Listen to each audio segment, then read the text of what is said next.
morning all in the studio, and I'm really low on encaustic medium. So in order to paint some more paintings, I need to make some encaustic medium today. But I thought I would since I've already done a couple of videos on how I make encaustic medium, I thought perhaps what I would do was, while I was making this medium, I would answer some of your most recent questions that I've gotten here in the comments on YouTube. Now, I've already gone through and answered these individually to the people that have asked those questions, but I thought if somebody is wondering about it, somebody else is probably also wondering about it. So why not kind of clarify that here today while I'm making up this medium? So hopefully you are interested in that, and in case you are wondering who I am, before we jump into these questions, here's a quick introduction. Hi there, I'm Stacy, the encaustic mixed media artist behind Studio Stacy. Encaustic literally means to burn in. So I paint with beeswax and a torch, and because it's mixed media, pretty much anything else I can get my hands on. If you're new around here, welcome. If you're a returning viewer, welcome back. Consider subscribing and joining this artsy community. Don't forget to hit that thumbs up button, which helps me get introduced to more like-minded artsy folks like yourself. All right, question number 1 comes from an older artist vlog, and it's one of the vlogs from one of the paintings of the Through Your View paintings, and the blue door. So this question comes from Deborah Garlow. Hope I'm pronouncing your name right. And she is wondering, first question is what type of pencils I'm using in this video. So let's take a quick look at the video.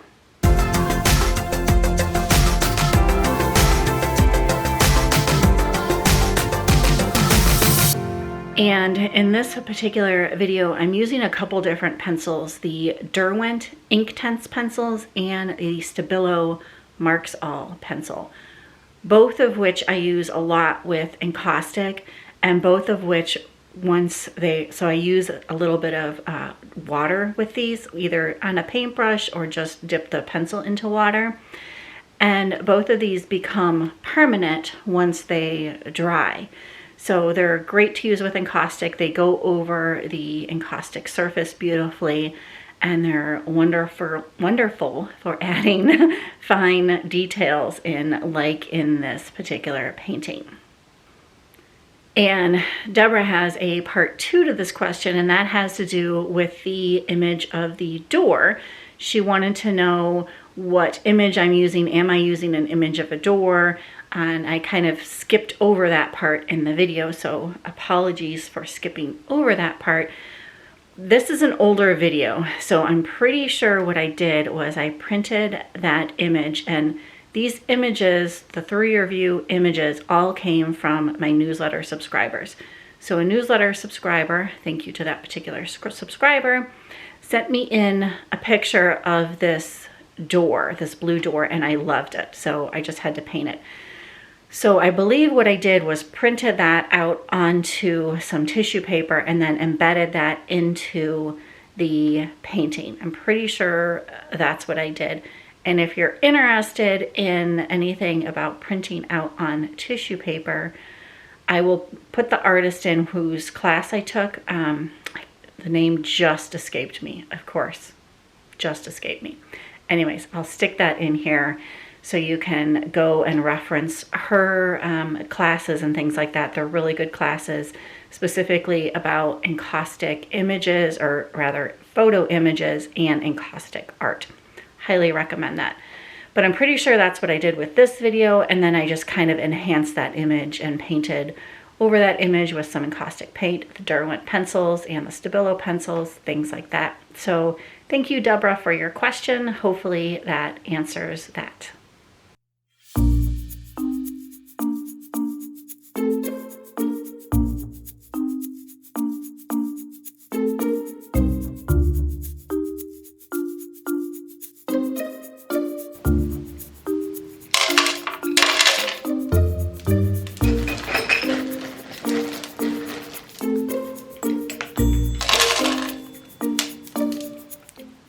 the next question comes from MSKB9.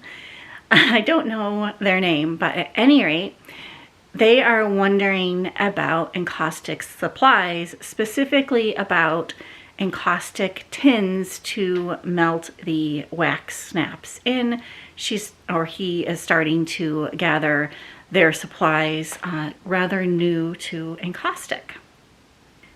And specifically, they are wondering about if they should get the tins with the lids or the tins without the lids. And I'll flip the camera around here while my griddle is heating back up and show you the tins that she is referring to. All right, these are the tins that the person that's asking the question is referring to. And they come in different sizes. This is a smaller one. This is obviously slightly larger. And they come with lids, like this one, or you can purchase them without lids.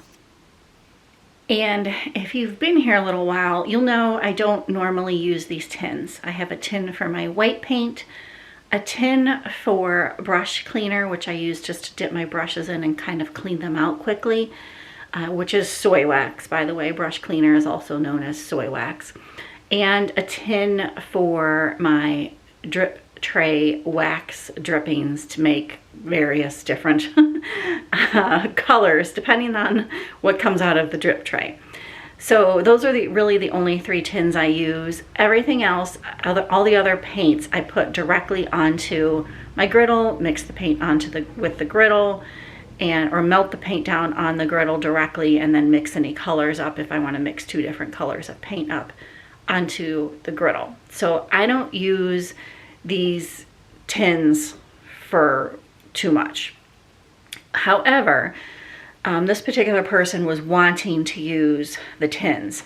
So what I would recommend is getting, if you're going to be using these tins for all of your paint colors, I would recommend getting the tins with lids, depending on how often you're going to use these colors. And I say that because you don't want like dust kind of settling on the paint colors. Like I have a lot of paint colors and I don't use all of them on a daily basis. So I would, if I'm going to store them in these tins, I would recommend getting the lids, and that just protects them from dust, other particles, things like that settling into the tins. So that was my recommendation. And since we're on the subject of storing paints, I thought I would share with you what I store my paints in. There are these little containers. If I can find a link for them, I'll link them down below. But they work great. Open this one up, and you can tell, I think from the lid, perhaps, as I open it, maybe you can see, yeah, there you can kind of see that cloud of dust on here. Yes, my studio needs clean, but hey, I'm not worried about it because my paint is nicely protected in here. And I have one of these containers for all of the colors of family colors. This happens to be black, browns, and beiges. But I just keep, whether they're store-bought wax snips or wax paint, or the paint that I make using the dried pigments, I just keep it all in here. And that just keeps them dust-free and nice and neat. I have storage containers for all the paint families. So I have reds, pinks, and purples, I believe, yellows and oranges, greens, blues, and then this one is the browns and blacks. But my husband actually built this for me. So these containers just slide into these shelves really nicely and keeps the paint nice and neat and organized.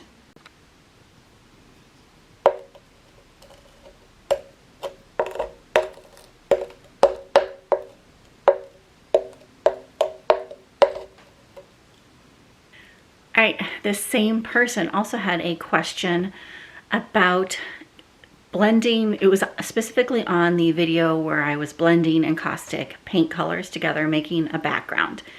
And she was wondering, when I was embedding the leaf prints, the kind of rough edges of the paper disappeared. So she was wondering first what paper I used and kind of like why that did that. So let's take a look at that video and I will explain. All right, so for these leaf prints, I used a combination of two different papers. I believe it was unsized and semi-sized xuan, which I think that's how I'm pronouncing it. I think I'm pronouncing that correctly, rather. I will put the word here as far as the how you spell that. So at any rate, those are the two papers that I've used, and they're actually quickly becoming kind of my favorite papers to use with encaustic. Now, the edge lines of those leaves disappeared, the rough edge lines, because it's a thinner paper. Because I'm using rice paper, it's highly absorbent, and it can kind of sink into the background of an encaustic painting. So that is why those edge lines disappeared, and I did that on purpose. If, however, you want to see those edge lines, like say you want to go for a technique that looks more like a collage perhaps, where you're seeing the edges of the papers, use thicker paper, that's all. And then you'll still be able to embed it. Now, if you use real thick paper, it's going to be more and more and more difficult to embed. And some papers you won't be able to embed into encaustic. I don't feel anyways.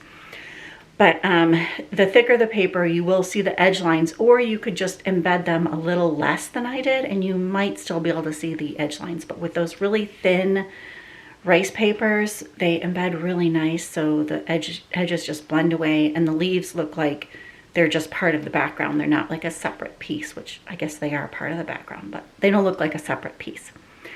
So that is the papers that I used, and that is kind of why those rough edges melted away. And again, I use the metal spoon to go over everything, and that just helps embed it in because it's a heat conducted, the metal conducts heat, so that helps.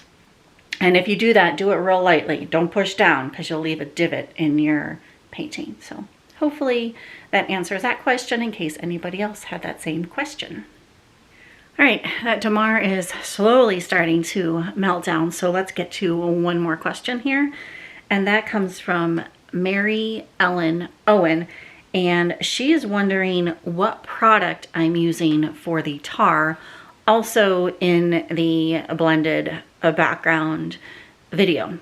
So let's take a look at that video, and I will explain the product that I use, and she also wanted to know what tar I use and what product I'm using to wipe the tar off of the painting with. All right, so I use a product called Latex-ite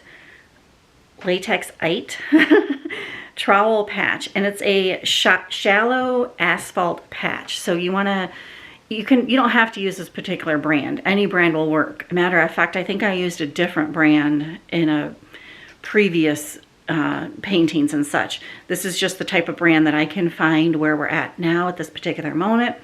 You can find this at most of the local hardware stores or big box hardware stores. What you want to look for is the shallow asphalt patch. That's the tar you want to look for.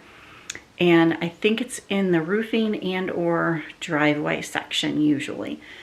So that's what I use. Now the thing with this is you really need to stir it up because it's kind of, a lot of the oil will raise to the top of it. So you really want to make sure it's stirred up nicely.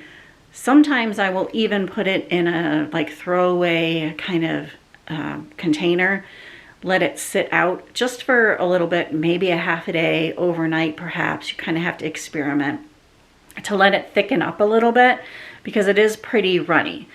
In this particular instance, I used it right out of the container and it was fine. So yeah, I just lightly take a small amount, not that much, rub it onto the painting, wipe off the excess with a clean paper towel.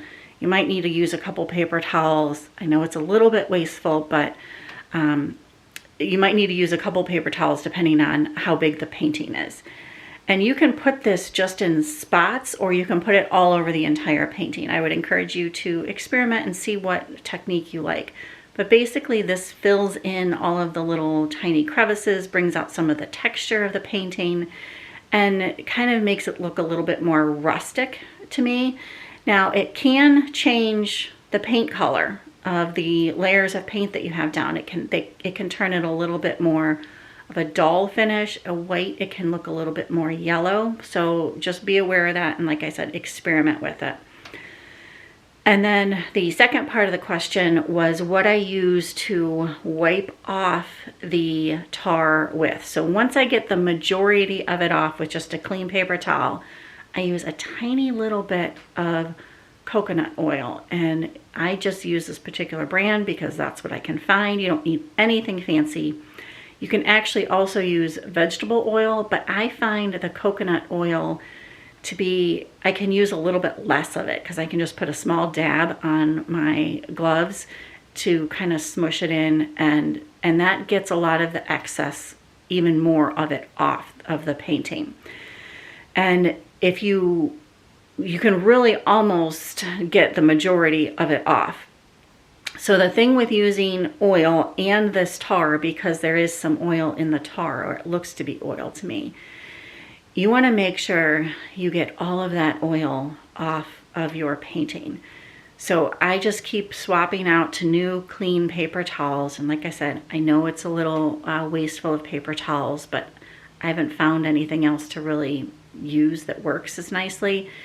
And you basically want to just make sure that you're not in the, you know, as a final layer, as you think the painting is really clean, just keep wiping it off, keep going over in areas, because you want to look at your paper towel and make sure you don't have any oily residue coming off or kind of any brown tar coming off. And once your paper towel is pretty much, when you rub over it, looks like a clean paper towel still, and then you know you've got everything off. If you don't get all of that oil off of your painting, what will happen is it will remain tacky and sticky. If you've ever let like oil, you know, if you've ever used like that spray oil on a pan and then you haven't gotten, when you've washed it, you haven't gotten all of it clean, it leaves that sticky residue. You don't want that left on your paintings. All right. Damara resin is pretty much melted down, so I'm going to put a quick pause on the questions because I need to add in the beeswax. And I had to kind of have to keep an eye on this to make sure nothing smokes at this point in time. So pause on the questions while I get one of these bars of beeswax melted down, and I'll be back with you momentarily.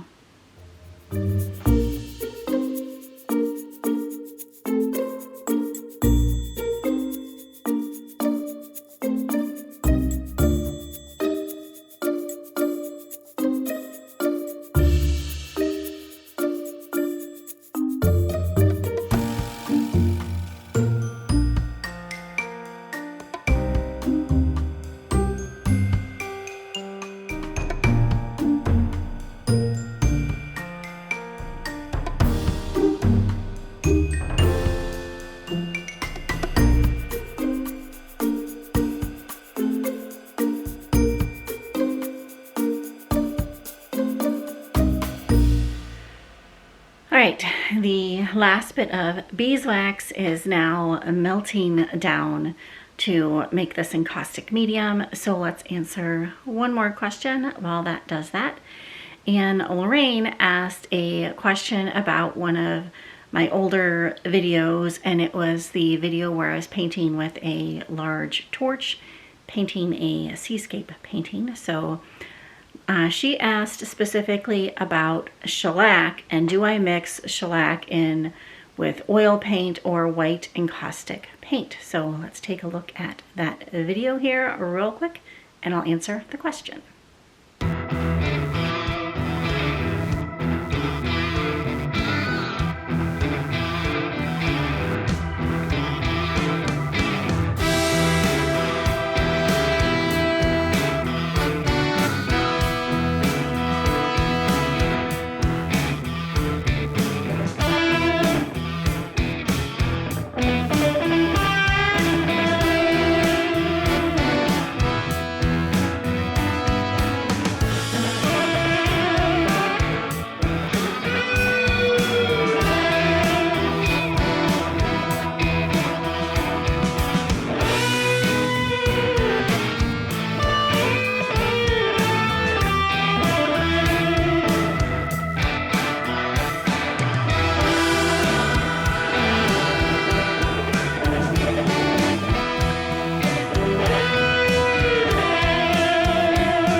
All right, the very simple answer to this question is I don't mix the shellac in with either one. I don't mix it in with oil paint, and I don't mix it in with white encaustic paint.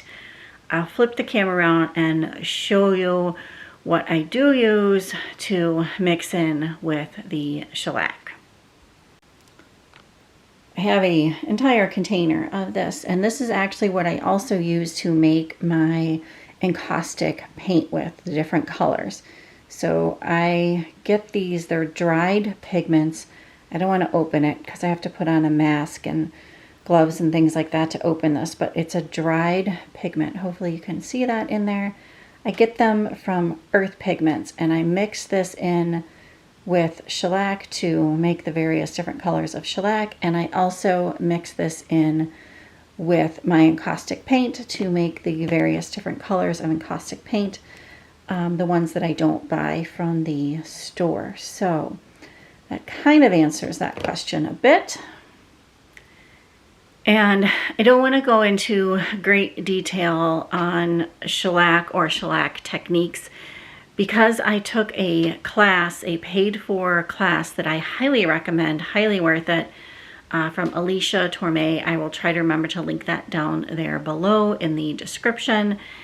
It was a Learn to Burn class. Since then, this was many, many, many years ago when I first started using shellac, or encaustic rather. And she goes through shellac techniques and then also different encaustic techniques, kind of how to get a smooth surface, things like that. So I will make sure I link that class below. It's Learn to Burn, Alicia Torme. But since then, she has also come out with various other classes more specific to shellac. I haven't taken any of those, but she's a great teacher, and I highly recommend going to check her out. Again, I don't want to go into great detail on shellac because I took a class from her on it, but that kind of answers the question, I think, as far as what I mix in with the shellac. All right, and that last bit of beeswax is not quite melted yet. It's getting really close. So I thought I'd walk over to these paintings over here and show you a close-up of the shellac. I think I have it in this old video, but I thought I would just show you a close-up in case I don't, because it's been a while since I painted that painting. Matter of fact, that painting has long been sold. So anyways, let me show you here. All right, here's the shellac technique. So this green area and this orangey color, that's all shellac.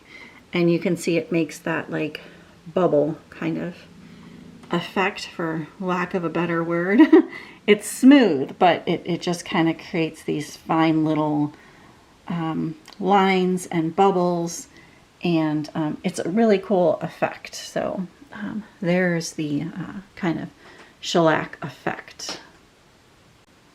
I also use that shellac effect on some of these little air plant pods. So you can see it there, and this is actually on a crocheted doily.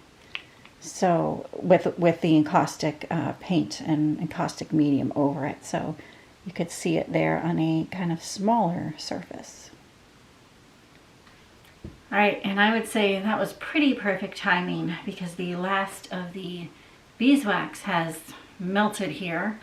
So I'm just gonna give this a quick little stir and pour it into this container here and make sure everything's all incorporated. Looks like it is. So let's pour this in.